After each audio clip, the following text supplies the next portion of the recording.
Coming up next on Arizona Horizon, we'll speak to Congressman Greg Stanton about U.S. involvement in the conflict between Israel and Iran. Also tonight, we'll hear about a program that provides parenting tools to families in southern Arizona. And an iconic designer is featured in a new exhibit at the Phoenix Art Museum. The stories and more next on Arizona Horizon. Arizona Horizon is made possible by contributions from the Friends of Arizona PBS, members of your public television station. Good evening and welcome to Arizona Horizon. I'm Ted Simons. The U.S. bombing of Iran's nuclear sites over the weekend set back Iran's nuclear program only by a few months. That's according to the New York Times, which reports that an early classified U.S. intelligence report shows that the bombing sealed off the entrances to two of Iran's nuclear facilities, but did not collapse the underground buildings. The findings suggest that President Trump's claims that Iran's nuclear facilities were, quote, obliterated. Those statements were overstated. The classified report also says that much of Iran's stockpile of enriched uranium was moved before the strikes. Now, earlier today, President Trump sharply criticized both Israel and Iran for launching attacks after the president announced a ceasefire between the two countries. I'm not happy with Israel. I'm not happy with Iran either. But I'm really unhappy if Israel's going out this morning because of one rocket that didn't land, that was shot, perhaps by mistake, that didn't land. We basically have two countries that have been fighting so long and so hard that they don't know what they're doing. That said, at last report, the ceasefire does appear to be holding, and the president has now praised both countries for the pause in fighting. Reaction to the ceasefire on Capitol Hill? Peace in the Middle East has never been closer within our grasp, and that is something that we should all embrace and applaud. And we were heartened to see even people on the other side of the aisle, right-thinking, common-sense folks, say that this was the right move. The ceasefire is fragile, but it is very real. A ceasefire that leads to peace is a wonderful thing. A ceasefire that allows Iran to rearm and come back another day is a step backward. So what I'm looking for is a statement by the Iranians. Not only they want a ceasefire, but they recognize Israel's right to exist. Until you have that moment, nothing really is going to change. For more on reaction to the U.S. attacks on Iran's nuclear facilities, the subsequent ceasefire, and the preliminary intelligence report that shows that the bombings did not destroy Iran's nuclear sites, for more on all this, we spoke earlier today to Arizona Congressman Greg Stanton. Congressman, good to have you here. Thank you so much for joining us. I want to start with this latest report here coming out just this afternoon, New York Times, CNN, major media outlets, that the bombing over the weekend, the U.S. bombing of Iran's nuclear facilities, set back Iran's nuclear program by only a few months, according to classified U.S. and by a few months, that the bombings may have closed off entrances to some of these facilities, but the bunker busting did not bust some of the underground facilities. What do you make of all this? Well, first, I haven't had a classified briefing. We were scheduled to have one today. The Trump administration canceled that classified briefing to show Congress the evidence that should have been shown to us before they bombed Iran and tried to destroy the nuclear program. I believe that they should have done their best to come to Congress, but certainly they owe us that information right now. But I think it confirms the fact that at the end of the day, we are going to need a negotiated solution to Iranian nuclear program. Everyone agrees, Democrats and Republicans, Iran cannot have a nuclear weapon. They are a rogue state.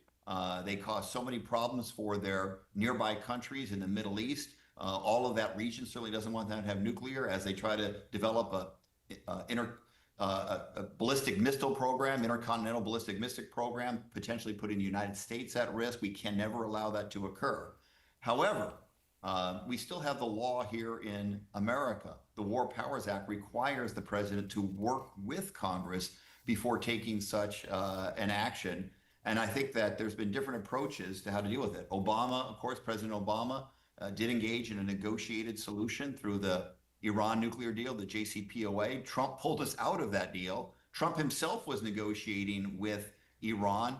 He said those negotiations were going very well. In fact, just 2 days before we were supposed to have a sixth round of negotiation is when the regional war began, and that's when Trump decided to bomb instead of continuing with those negotiations. We all agree Iran can't have that weapon. There's a difference of opinion on the best approach. The Speaker of the House basically said today the Commander-in-Chief has Article II responsibilities, so any idea of War Powers Act and any idea that he did not have this responsibility and this authority is wrong. How do you respond?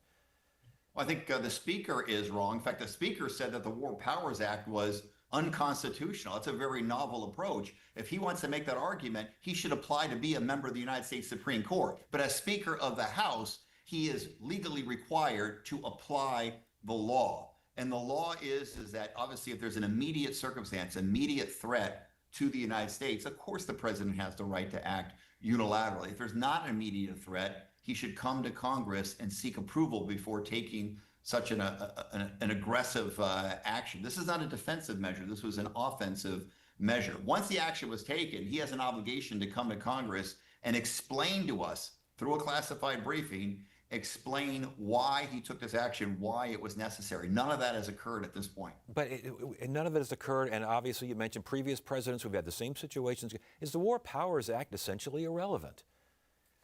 I sure hope not. Look, there is certainly been a difference of opinion among lawyers and judges about exactly what circumstances the president can take immediate action. But certainly thereafter, you have to get congressional approval. If there is more action by the United States, either for itself or on behalf of an ally, he has to get the approval of the American Congress. So the War Powers Act is still the law of the land. I know there are certain gray areas in that, but one gray area that isn't there is that if we're going to continue, if the war or the war actions are going to continue, you have to get the support of the United States Congress, or you have to remove all troops from an area or all hostility from the area. That said, should there be a vote on further U.S. action in Iran? I think you just answered that question, but at the same time, should there be further U.S. action in Iran? Well, the answer is if Iran continues down the path of trying to get a nuclear weapon, if Iran continues to be a rogue state using its proxies in the region, Hamas, Hezbollah, now the Houthis, to try to harm American commerce in the Suez Canal area or the Persian Gulf, if they use it for terrorist activities, use those proxies, then certainly if they come after the United States, we absolutely have an obligation to respond. But for the nuclear program, the real question is a military strike the best long-term solution, or is a negotiation the best solution? We hope that there can be a diplomatic solution, because that's really the best way to get a long-term solution to this challenge of the Iranian nuclear ambitions. I want to get to the budget here in a second, but last question on this. What is the mood around Capitol Hill? What is the mood among Democrats with these actions being taken? And we're going to get to the budget bill here in particular. It's one thing to be a minority party, but it sounds like it's a capital M back there. What's going on? What's the atmosphere like? Yeah, look, we're not going to back down, meaning this president wants to be more and more like an authoritarian, go well beyond his authorities under Article 2 of the Constitution. And we're going to fight him every time he does that. That is not his role to play. And so there were over 200 lawsuits challenging the overreach of this administration. And in virtually every case where a judge has reached a decision, they have ruled that this president continues to overreach. And obviously, if he won't follow a court order, that's a whole different constitutional dilemma that we have. That's a constitutional crisis. But we're not going to back down. You know, we're not, if it's just because it's easier or convenient to give up the role or responsibility of Congress to president. That ain't right. That's not what our founding fathers set up. So we are going to fight for the role and responsibility of Congress. And that's not a Democrat or Republican thing. I'm frustrated with some of the Republicans in Congress who seem willing to roll over and just give the president extra authority that goes beyond what the Constitution allows. We're not going to do that. Let's get to the budget here really quickly. The Speaker says it's on target to hit the President's desk by July 4th. Is that your reading as well? Nope, no way. I mean, look, there are so many changes on the Senate side from what passed out of the House. We have so many members who I sit on our side who said these are red lines that have been crossed. So we'll see. All I know is we were adamantly opposed to it most particularly because of the massive cuts to the Medicaid program. It's going to be devastating for over 300,000 of our fellow Arizonans who won't be able to see a primary care physician. By the way, they think they're saving money. The honest truth is, in the long run, that costs you money, because if people can't see a primary care physician and engage in preventative medicine, guess what? You're going to see them in the emergency room, much more expensive healthcare. But they think in the short run, that's going to save money. It's not going to save money when rural hospitals close. Well, some Republican members said that they don't want to see those type of Medicaid cuts. They wrote letters to Speaker Johnson. Guess what happened on the Senate side? Those cuts got worse. And now they're going to send a bill with even more cuts to Medicaid back over on our side. In addition, you have the cuts to the SNAP program, the nutrition program that so many millions of American families rely on. And of course, the Clean Energy Tax Credit program, which is creating thousands and thousands of great jobs here in Arizona and across the country. We need to be a leader in clean energy. We can't go backwards. We can't put our head in the sand on energy policy. The United States needs to be a leader on clean energy, and we're heading in the wrong direction under this bill. All right, Congressman Greg Stanton, a lot to talk about here. It's good to see you again. Thanks for joining us. Great to see you. Have a good one. It's about to go down. We're just surrounded by weirdness and absurdity all the time. It transforms everything. I think I just fell in love. I'm turning dreams into reality. What did we do? How did we get here? Wednesday night at 8 on Arizona PBS. Here in southern England, the remains of Ice Age mammoths have just been discovered. Why were the mammoths here? Could ancient humans have hunted them? It's like a really big whodunit. It's exciting. What can this remarkable site reveal about life and death deep in the Ice Age? The end of the story isn't completely tragic. Great Mammoth Mystery on Nova. Wednesday night at 9 on Arizona PBS. The Parents as Teachers program helps provide support and parenting tools to families all through Arizona to ensure that their children are hitting key developmental milestones. And to learn more about the program, we welcome Deanna Carpenter from the Arizona Children's Association. Good to have you here. Thanks for joining. Yeah, thank you so much for having me. All right, the Parents as Teachers program. What are we talking about here? So the Parents as Teachers program is a grant-funded program. It's funded, each state is funded differently. Here in Arizona, it's funded through First Things First, which is the state initiative for early childhood education. And with that program, we serve parents and caregivers birth to 5. So we have a prenatal program. We work with moms prenatally. And we also work with parents with young children, kind of going through and making sure that, you know, they're meeting their milestones. We bring an activity into the home and kind of work with the parents on how to engage their child and how to play and all of the fun things that we get to do as parents. And it's free. It's a free in-home service, Yep, correct? it's completely free. It's grant funded, so there is no income requirement. All you have to do is live within the zip codes of the program. You can go to arizonachildren.org and to click on the Parents as Teachers, and there you'll be directed. You can put in your zip code. You can also go through it through the First Things First website as well. And it'll let you know which programs are near you and how you can get services, and they're like completely free, like I said, and it's just a matter of where you live. We have the Parents as Teachers program here in the Valley. We serve the Maryville area, Phoenix North, Phoenix South, and the East Valley, so Mesa, Gilbert, Queen Creek.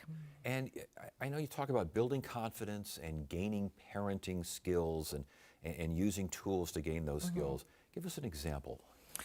Well, for instance, you know, as you know, parents, when you first have a child, you know, you wish it came with an instruction book, right? So we're just kind of that extra support for the parents. So we kind of, you know, give them, we're like their own personal cheerleader. So sometimes there's parents that just want to make sure, like, hey, is this normal? My child is doing X, Y, and Z. Is this what's supposed to be happening? Is this, you know, I need help with potty training. What does that look like for me? Can you help me with that? So we kind of touch on a bunch of different areas. The program is great because it works on building parental confidence. So just to give parents an extra boost in, working with their kids and kind of how they can facilitate that in a fun and exciting way. Yeah. And also detecting early health concerns, I would imagine, be part of this? Yeah. So we do developmental screenings as part of the program. So we make sure that the children are meeting their milestones. If there is a developmental delay or issue, we do refer out. We give a lot of referrals for different services and work together with families to kind of help with that. We also do hearing and vision screenings, so we can kind of make sure if there's any issues with that. I know that we've caught a lot of different things versus, developmental delays versus like temporary hearing loss. If a child needed to get a temporary hearing aid for services, I've had that happen. We've had a lot of issues, speech development is a big thing, and so we work with parents on how to engage their children with their speech. It sounds to me like this is a way to make sure the kids are ready to go when they're ready to go to school, right? Once they get to that first class, first grade, kindergarten, or whatever it is, it sounds like this is a way to make sure they're ready. Yes, yeah, that's the great thing about the program is we help prepare for kindergarten, so that's kind of, those steps along the way. We talk about those transitions. When a child turns 5 and goes to kindergarten, they graduate our program. So it's been fun this last year that I've been able to see that with a few of the kiddos of the families that I serve. We typically have a caseload of 25 families that we work with in all areas, and so just kind of helping them and supporting them. And at how early an age would you start? We start as soon as they're born. Really? So you're really, it's really that early, huh? Yeah, we do get a lot of referrals from the hospital, and we do get some pediatricians. It's kind of word of mouth. That's why I'm here talking about the program, just so we can get the word out there for parents to know that it's available to them and just have that extra support. We focus on early literacy and reading and how to, interact with your child and do those fun voices, when you read a book, and just kind of making sure that, all of those things are touched on. I would imagine that all of these things that you touch on helps prevent things like child abuse and child neglect. That doesn't happen when this stuff happens. Yeah, that's true. We do have a lot of screenings that we do. So we screen parents. We talk a lot about mental health, physical health. So the great thing also about the program is we serve the family as a whole. So we're going in and kind of, I love it because it's one-on-one. I get to go in with a family and build that rapport with them and build that relationship where they, trust me as a trusted person in their life. And so we talk about all of those things and how to help them, and if they're struggling in a certain area. Yeah. So sounds very rewarding. Yeah. It has to be something. No, for sure. Yeah. You go home and I think you did a good job. Huh? Yes, that is true. That is true. It's a great field to be in. Early childhood is my passion. I love birth to 5. It's one of my favorite age groups. I'm still working on my teenagers, so. But birth, teenagers are over there. But birth to 5, I mean, that's such an important time. Studies have shown how important that is. Yeah. We hear a lot from research that, everything a child learns, they're going to learn by the age of 5 because they really are sponges. And along with that, we talk a lot about all of the things, that we can teach. And the main thing about the program that I tell parents all the time is the importance of play. We talk about how you don't have to have a ton of fancy toys or the latest gadgets to be able to teach your children things. What they really need is you and your time and just interacting with them and playing. Where do you get more information on this? So you can go to our website, arizonaschildrens.org, or you can search on First Things First, we're the Parents as Teachers program. All right, Parents as Teachers program. Deanna Carpenter, good luck with the program. It sounds great. Good luck with those teenagers, Yeah, thank you. Yeah. Thanks.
I'm Jeff Bennett. Tonight on the NewsHour, the White House pushes back on reports that the strikes on Iran set back its nuclear program by months, not years. That's at 6 on Arizona PBS.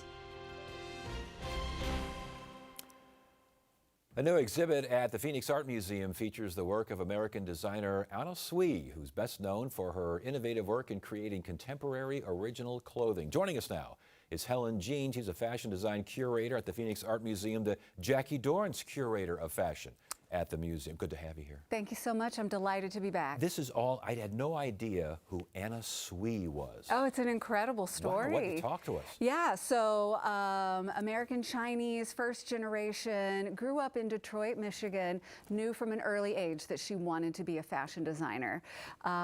Spent her high school years going to rock and roll shows in Detroit with her older brother, and that really set the stage. She knew she wanted to be involved in fashion, and it was just piecing together and sampling from there on out. So is it, you mentioned rock and roll, Detroit's big town for rock and roll, especially back in the old days. That's was right. Was it a way of combining classic design with rock and roll design? How did she mix this stuff up? It was more that concept of amalgamation. So where a punk band's going to pull a rhythm and create costuming and their attire out of different things. And so it's that idea of sampling and drawing. Okay, and what, music, books, exhibitions, Absolutely, movies? different time periods, Hollywood films, places in the country, different cultures around the world.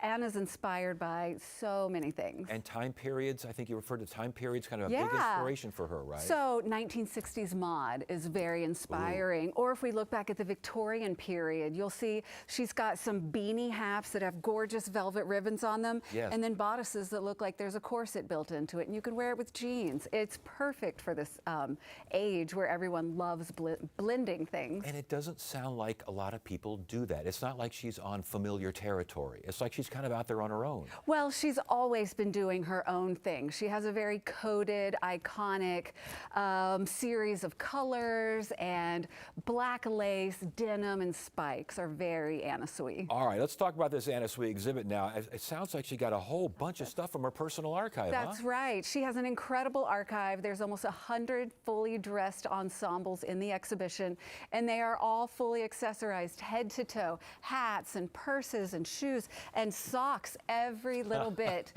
comes from Anna Sui's mind. A lot of them are collaborations with other artists and jewelry makers and milliners. That's one of my favorite looks right there, the Homecoming Queen. But Anna has the exhibition is broken into 12 different archetypes that explore some of the different themes that Anna explores throughout her career. Grunge, punk rock, surfer girl, fairy tale, Americana, it just goes on and on. Okay, so 80 plus ensembles, 12 archetypes.